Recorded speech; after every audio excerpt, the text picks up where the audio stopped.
श्री महामुनिराज की समस्त आचार्य संघ की। भव्यात्माओं, जिनवाणी सुन रहे थे, वीतराग वाणी का रसास्वादन कर रहे थे। सौभाग्यशाली हो, इस कलिकाल के अंदर भी आपको वीतराग वाणी सुनने को मिल रही है। भगवान महावीर के मोक्ष में जाने के बाद भी आपको वो वीतराग वाणी सुनने को मिल रही है, जिसको सुनने के बाद आपको परमात्मा की याद आती है। सारा खेल भावों का है। मन चंगा सब जानते हो। मन अच्छा होना चाहिए, और मन कब अच्छा होगा? जब तुम्हारे परिणाम अच्छे होंगे। यदि परिणाम अच्छे हैं तो मन अच्छा है, और मन अच्छा है तो बुद्धि बढ़िया है। और जब बुद्धि बढ़िया होती है तो गति भी अच्छी मिलती है। जैसी मति वैसी गति। इसलिए आचार्य भगवत कहते हैं, भावों को अच्छा बना लो। सारा जीवन, सारी लाइफ तेरी भावों पे आधारित है। जैसे जैसे भाव बनाएगा वैसा वैसा तेरा जीवन चलेगा। भव्यात्मा, 5 प्रकार के भावों की चर्चा अपनी चल रही है। औपसेविक, क्षय, क्षयोपसेविक, औदायिक और पारिणामिक भाव। आचार्य उमा स्वामी जी ने तत्वार सूत्र के दूसरे अध्याय में पहले सूत्र में लिखे हैं कि 5 भाव हैं, और इसी बात को आचार्य कुंकुम स्वामी ने अपने नियम सार में, प्रवचन सार में, अष्टपावड़ में, समय सार में लिखा है कि 5 भाव होते हैं, और इन 5 भावों को बिगाड़ने से आपका गुण स्थान बिगड़ता है, और इन 5 भावों के सुधारने से आपका गुण स्थान बढ़ता है।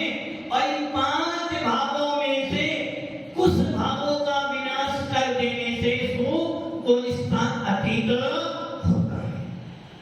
आचार्य निमित्त सिद्धांत चक्रवर्ती जी ने कर्म कांड में इन भावों की विशेष चर्चा की है, और एक एक भावों के ना जाने कितने कितने भेद होते हैं। आप कसाई करते हो, कसाई करते हो ना? कितनी कसाई है? कसाई कितनी है? क्या करो तुम्हारे माया लो। कसाई के बहुत भेद हैं। असंख्यात लोग परमान अंतिम स्थान के स्थान है। जहां जहां जीव जाता वहां वो परिणाम बनाता है। जिनको 4 मोटे मोटे हैं। इसलिए आचार्य भगवान मेरे 5 भाव थे, और ये 5 भाव किसमें पाए जाते हैं? ये 5 भाव जीव के ही पाए जाते हैं। अर्थात 5 भावों की सत्ता, 5 भावों का उदय किसको हो सकता है? जीवों को ही हो सकता है, अजीब को। अब सवाल ये है, क्या एक जीव के एक काल में, एक समय में 5 भाव हो सकते हैं? कौन बोला क्या? इतना सस्ता नहीं है ज्ञान संसाधन। कल चर्चा चली थी, एक जीव को कितने ज्ञान हो सकते हैं? कम से कम 1, अधिक से अधिक 5। 5 नहीं हो सकते। एक जीव को कम से कम 1 ज्ञान, अधिक से अधिक 4 ज्ञान। तो वैसे ही क्या 5 भाव किसी जीव को हो सकते हैं? पूरे सदन में किसी की आवाज हो सकते? जब 5 ज्ञान नहीं हो सकते तो 5 भाव कैसे हो सकते? भव्यात्माओं, मैंने कल बताया था, सबसे पहला भाव कौन सा है? औपसेविक भाव। और सबसे लास्ट में कौन सा है? पारिणामिक भाव। औपसेविक भाव का अर्थ क्या है? कसायों का दबाना। आपका जब परिणाम बिगड़ता है, उस समय आपकी कसाई इतनी तीव्र हो जाती है कि सामने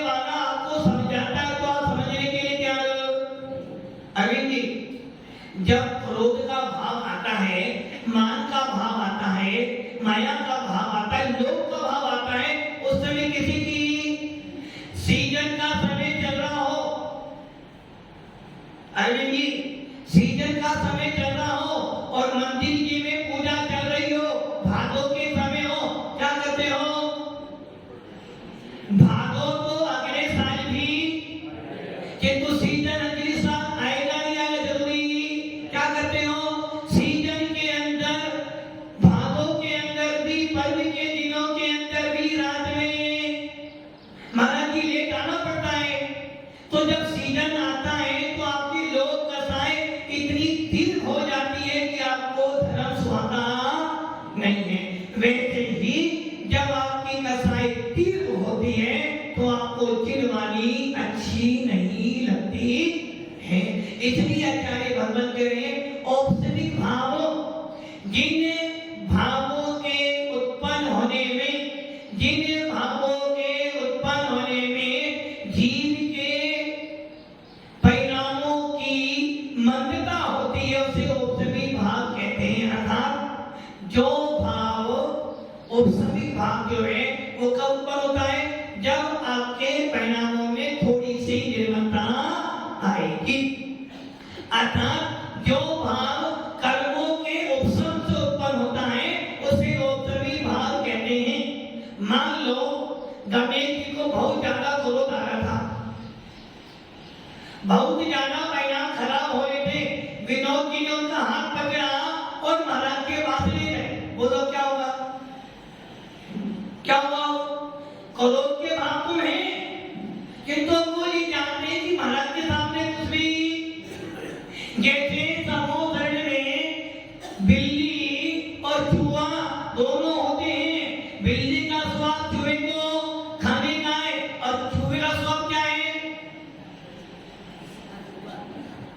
क्या चूहा भी मांसाहारी है? दोनों एक दूसरे के जन्मजात बैरी हैं, किंतु समुद्र में रहकर कोई भी अपना बैर प्रकट, इसका मतलब क्या हुआ?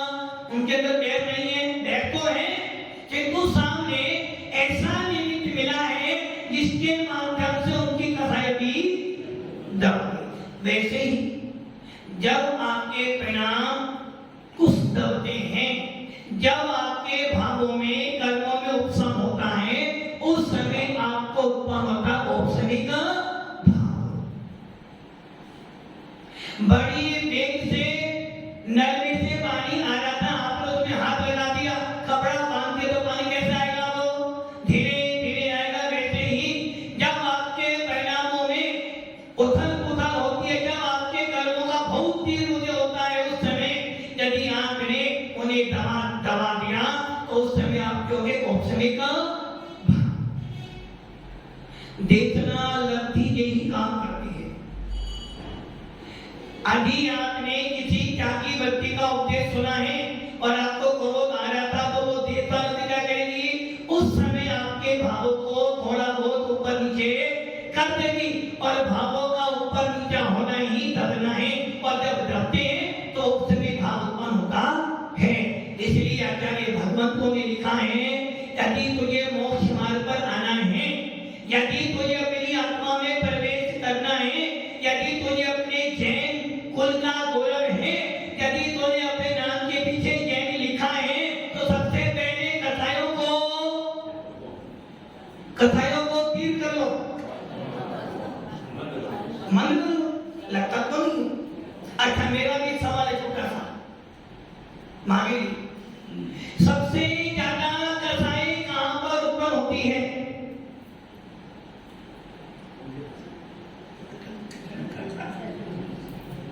सबसे ज्यादा कथाएं कहां पर उत्पन्न होती है, या सबसे ज्यादा कथाएं उत्पन्न करने के लिए भी कहां पर मिलते हैं? काशीवान की जोर से बोलो, मैंने सुन तो लिया, जोर से बोलो, नहीं बोला? सबसे ज्यादा परिणाम बिगड़ते हैं मंदिर में, सबसे ज्यादा परिणाम खराब होते हैं स्वाध्याय में, सबसे ज्यादा परिणाम खराब होते हैं प्रवचन में। अब कैसे होते हैं? उदाहरण, अभी बैठा में नवीन जी के बारे में कुछ गलत दो शब्द बोल दूं, महाराज बहुत अच्छे हैं, नवीन जी महाराज बहुत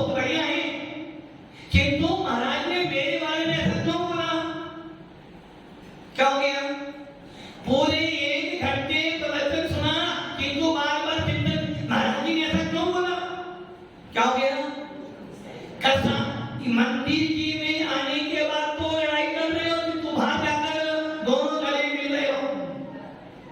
क्या हुआ? आपने क्या कर दिया? सबसे ज्यादा परिणाम खराब आपके धर्म में होते हैं। धर्म में तो आप कसाई करते हो बाहर। यदि कोई काम करना नहीं पाना कि हम उससे बोल नहीं सकते, जबकि वो हमारे परिवार में आता है और मंदिर में। भव्य आत्माओं, ये ध्यान रखना, धर्म क्षेत्र में कभी भी कसाई भाव उत्पन्न नहीं करना, क्योंकि यदि एक बार आपकी कसाई ठीक हो गई तो फिर आपका उपसवी भाव समाप्त हो जाएगा। जिस प्रकार एक गिलास में पानी था, गंदा पानी था, आपने उसमें क्या करा? फिटकरी डाल दी या निर्मली डाल दी, क्या हुआ? वो सारा कूड़ा नीचे पानी में बह गया। इतने में ही छोटा सा पत्थर निकाला, थोड़ी सी हवा चली, गिलास हिला, गिलास का पानी हिला और ऊपर नीचे सारा कूड़ा क्या हो गया? पूरा पानी गंदा। वैसे ही आपने मंदिर जाकर, महाराज के पास जाकर कसाईयों को मन तो किया, किंतु जैसे ही कान में थोड़ी सी हवा लगी, आपके परिणाम गंदे हो गए। और हुआ क्या? जो आपने उपशम करने जा रहे थे वो सब खराब। इसलिए आचार्य भगवान कहते हैं, कसाईयों का दबाना आपका क्या है? कर्मों को दबाना आपका उपसवी भाव है। इसलिए हमारे पास 8 कर्म है: ज्ञानावंडी, रत्नावंडी, वेदिनी, मोहिनी, आयु, नाम, गोप और अंतराय। इन 8 कर्मों में से यदि आपको उपसवी भाव उत्पन्न करना है, यदि आप चाहते हो कि मुझे सम्यक दर्शन की प्राप्ति हो, यदि आप चाहते हो कि मेरा मिथ्यात्व दूर हो जाए, चाहते हो? देखो कितने स्वस्थ बैठे। अच्छा, धन कमाना चाहते हो? देखो एकदम हाँ, धन के नाम से तो यही है संसार। अभी सुन रहे थे ना, संसार की बातों में मन लगता है, पर की चर्चा करने में आनंद आता है। किंतु कुंद स्वामी कहते हैं, भैया जितना आनंद पर की चर्चा में आता है, उससे कहीं गुना आनंद निज आत्मा की चर्चा करने में भी आता है। क्या कह रहा था? 8 कर्म है। यदि आप अपने आप को सम्यक दृष्टि बनाना चाहते हो, यदि आप अपने आप की मान्यता बदलना चाहते हो, यदि आप वास्तव में मोक्ष मार्ग पर आना चाहते हो, यदि वास्तव में भेद विज्ञान प्राप्त करना चाहते हो, सबसे पहले आपको एक काम करना है, कर्मों को दबाना है। और 8 प्रकार के कर्मों में से मात्र एक कर्म ऐसा है जिसे आप दबा सकते हो। आयु को दबा। यदि मान लो कोई व्यक्ति 60 साल की उम्र लेकर आया और उसका घर में अब घरवाली से जमता, काफी वाली जमता नहीं, आपको तो जम रहा है, घर में है, जमता नहीं है, बच्चे उसकी सुनते नहीं, और मैडम उसके अनुसार चलती नहीं, मैडम उसके अनुसार चलती नहीं है, बच्चे उसकी सुनते नहीं है, और घर में माया है नहीं। अब वो मरने जाना है, उसने फांसी लगा ली, मर गया 40 साल में। अब 20 साल की आयु क्या करेगी उसकी? क्या वो दुखों से छूट गया? क्या उसके भाव अच्छे बन गए? एक ध्यान रखना, जब तुमने आत्महत्या के परिणाम बनाए, तेरे परिणाम और गंदे। तूने भी मरण किया था और एक साधु संत भी मरण करते हैं। तूने मरण करा कसाईयों के आवेश में, तो तुझे और कर्मबंध हुआ। अरे साधु संत ने अच्छे निर्मल परिणामों से मरण किया, उसके कर्म कटे। एक उदाहरण आता है, क्योंकि आजकल का मनुष्य आयु ज्यादा चाहता है। एक उदाहरण आता है कि ब्रह्मा जी वैसे कोई ब्रह्मा जी कुछ करते नहीं है। एक ब्रह्मा जी ने विचार किया कि सबका पालन करता कौन है? ब्रह्मा जी। और विष्णु जी चिंता करते हैं, शंकर जी सबका संहार करते और ब्रह्मा जी सबको देते हैं, विष्णु सबका पालन करते हैं। एक बार 4 व्यक्ति उस जगह पहुंचे, वो सारे डूंगरपुर के थे। 4 व्यक्ति पहुंचे, उनमें से एक तो हमारे मंत्री जी, एक पहुंच गया कुत्ता, एक पहुंच गया ऊंट नहीं गधा, और एक पहुंच गया उल्लू। 4 कौन कौन होंगे? एक मनुष्य हो गया, एक कुत्ता हो गया, एक गधा हो गया और एक उल्लू। 4 पहुंचे। ब्रह्मा जी ने सबको 40-40 साल की आयु दे दी। किनको? 4 को। हमारे मंत्री जी बोले महाराज हमारा काम क्या है? बोले तेरा कोई काम ही नहीं है, क्योंकि तो आराम से 500 इंद्रियों के भोगों का सेवन करना है और कुछ नहीं करना। बोले महाराज आयु तो कम है, इतनी 40 साल की आयु में इतना सारा काम कैसे करना? बोले ब्रह्मा जी भी आराम से बैठ जाए। कुत्ता आया, कुत्ते ने बोला भी कितनी आयु? बोले 40 साल की। क्या है? दिन भर चुप ही ना, दिन भर बोलना ही बोलना तेरा काम। बोले बब्बू इतनी आयु मुझे नहीं चाहिए, काम ज्यादा है, काम तो कम है और आयु ज्यादा है, तो काम कर दो। बोले जब 20 साल वाली आयु काम करते हैं। उसके बाद गधा आ गया, गधे से बोले क्या काम भाई? तेरी आयु 40 साल की, काम क्या है? सारी दुनिया का भोजन तुझे ढोना है। बोले प्रभु ये काम मेरे बस की नहीं हो सकता, कुछ दया करो। बोले जल्दी तेरी 20 साल काम कर दी। अब आया उल्लू। उल्लू बोला कितनी आयु? 40 साल की। काम क्या है? दिन में तो अंधा बन के रहेगा, रात में सब दिखेगा। बोले भगवान इतनी आयु में मैं नहीं जी सकता, कुछ दया करो। चलो तेरी 20 साल की काम कर दी। अब हमारे मंत्री खड़े हो गए, बोले बाबू मेरा काम क्या था? सारे जीवन भोग करना है, 500 मिनट को सेवन करना है, तू आयु 40 साल की है। भगवान इतनी कम आयु में इतना सारा काम, तो कुछ दया करो। अब ब्रह्मा जी सोच में पड़ गए, क्या करूं भाई? आयु तो मेरे पास नहीं थी। उन्होंने देखा अपना रजिस्टर, देखा रे भैया आयु बची है ना, गधे की 20 साल है, कुत्ते की 20 साल है और उल्लू की 20 साल। कितनी हो गई? 60। 40 तो 60, तो आज से मनुष्य का 100 साल की आयु दे दे। अब क्या हुआ? अब मनुष्य को पृथ्वी पर आ गया, 40 साल को आराम से जीवन बिताया। 40 साल के बाद आयु शुरू हो गई गधे की। क्या करा? सारी दुनिया का भोजन। अब मैडम खिला रही है, उधर से बच्चे खिला रहे हैं, उधर से बेटी खिला रही है, उधर से बिहारी खिला रहे हैं। बस सारा दिन गधे की तरह पीते रहो, पीते रहो, पीते रहो, पीते रहो, सारा भोजन। यही तो कर रहे हो ना? अब 40 साल में 60 हो गई पूरी। अब 60 साल के बाद क्या हो गया? अब 60 साल के बाद मंत्री की कहे बेटा सुन मेरी बात, पापा जी ज्यादा नहीं बोलना, बहुत बोलते हो।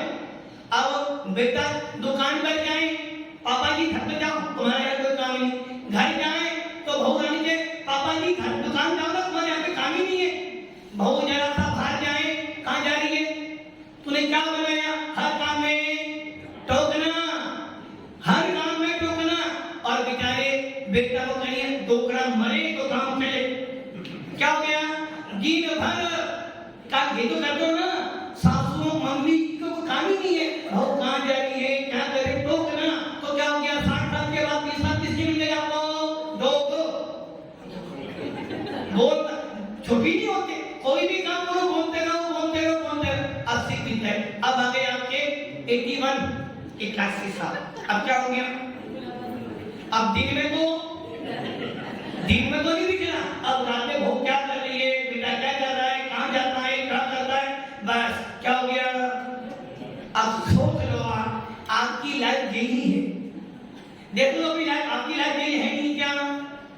अपने आत्मा इसलिए आचार्य भगवान कह रहे हैं अपने परिणामों को, कर्मों को दबाओ, और 8 कर्मों में से मात्र 1 कर्म को दबा सकते हो। 8 कर्मों को नहीं दबा सकते, 1 को दबा सकते, और वो है मोहिनी। सबसे बड़ा राजा, जिसके चक्कर में वकील साहब घर नहीं छोड़ता। वकील साहब मोह है नहीं है, झूठ मत बोलो, नहीं है मोह। आज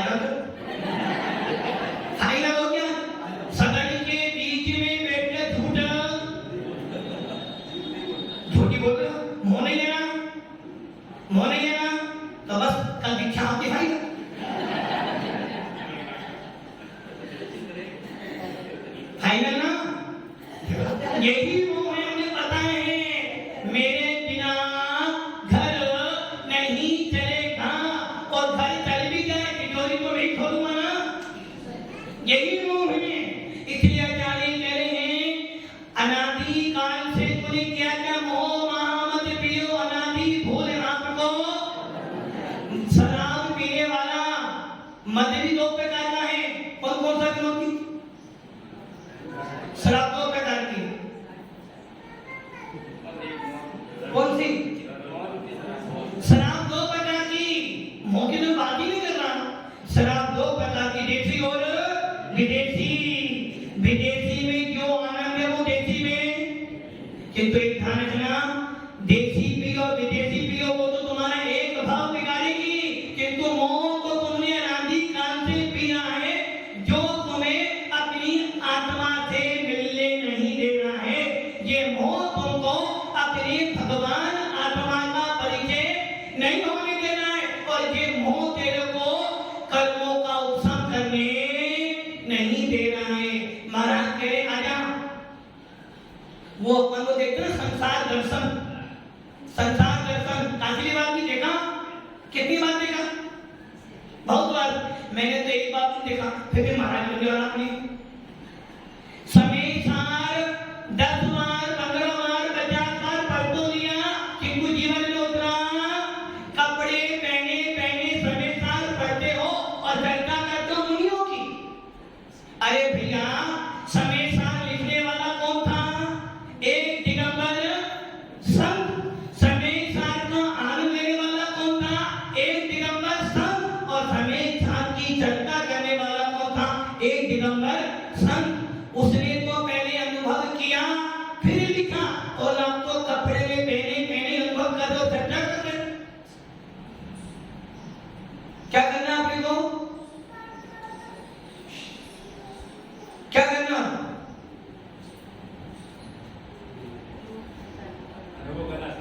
किसका अनुभव? समय सार का अनुभव करने के लिए कपड़े नहीं चाहिए, आत्मा चाहिए। सबसे पहले सच्ची श्रद्धा। इसलिए आचार्य भगवान कह रहे हैं मात्र सबसे बलवान कर्म यदि कोई तेरा है तो वो कौन है? मोहिनी। और इस मोहिनी को दबाओगे तो मोक्ष मार्ग पर खड़े होंगे। यदि ये मोहिनी दब गया, ये मिथ्या दबा दिया, तो तेरा मोक्ष मार्ग शुरू हो गया। और तूने मोहिनी दबाया तो तेरा भाव तुझे मिथ्यात्व में ले जाएगा, और मिथ्यात्व में अनंत अनंत अनंत काल पड़े रहोगे। इसलिए भव्य आत्माओं, अपनी आत्मा को थोड़ा जानने का प्रयास करो। आत्मा को जानना है तो तुम्हें दो काम तो करने पड़ेंगे। पहला काम, गणित की पहला काम, ये काम से पहला काम। संसार में कोई मेरा बालू सेठ कोई नहीं है ना? कोई नहीं है। बस ये व्यवहारिक वाले वाला है।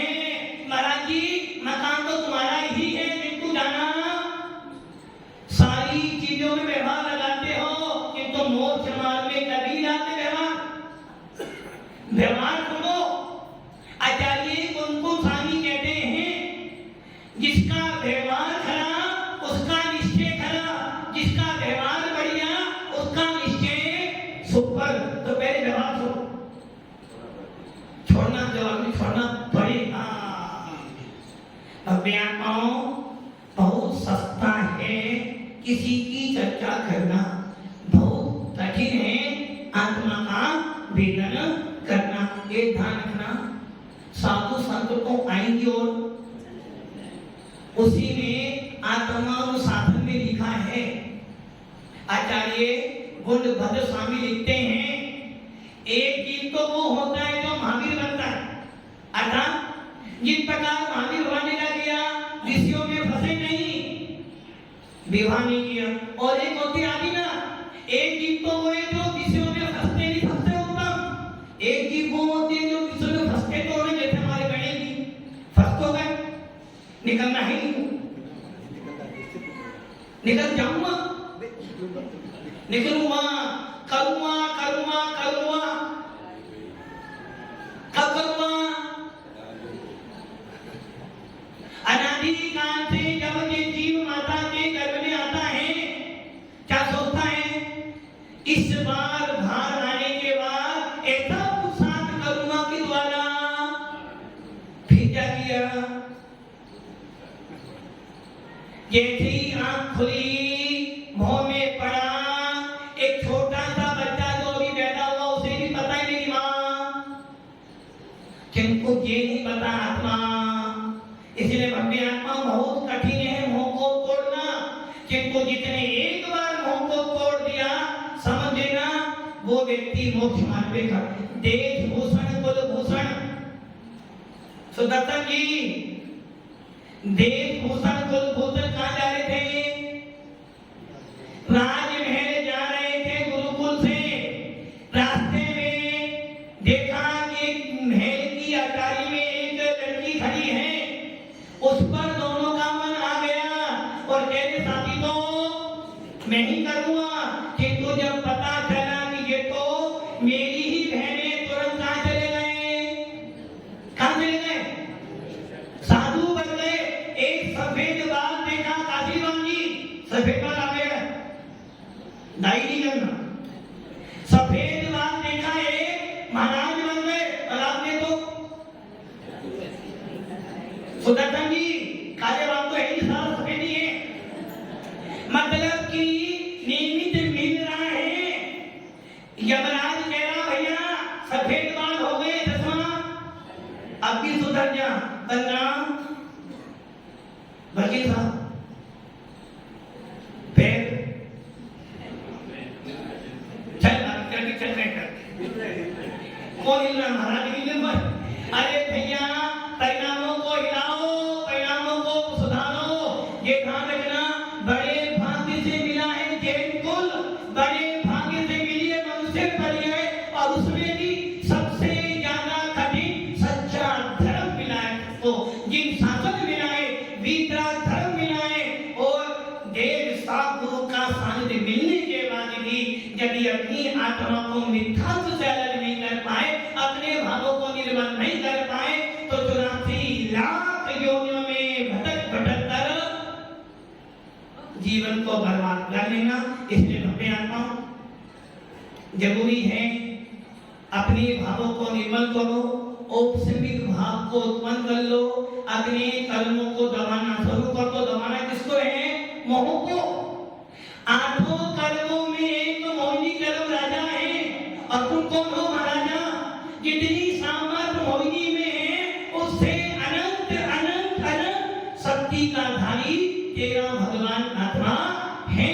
यदि तूने एक बार मोहिनी को दबा दिया तो तेरे पास औपसमिक भाव आ जाएगा, और जिस दिन औपसमिक भाव आ जाएगा उस दिन को मोक्ष मार्ग का राही बन जाएगा, मोक्षु बन जाएगा, और भेद विज्ञान हो जाएगा।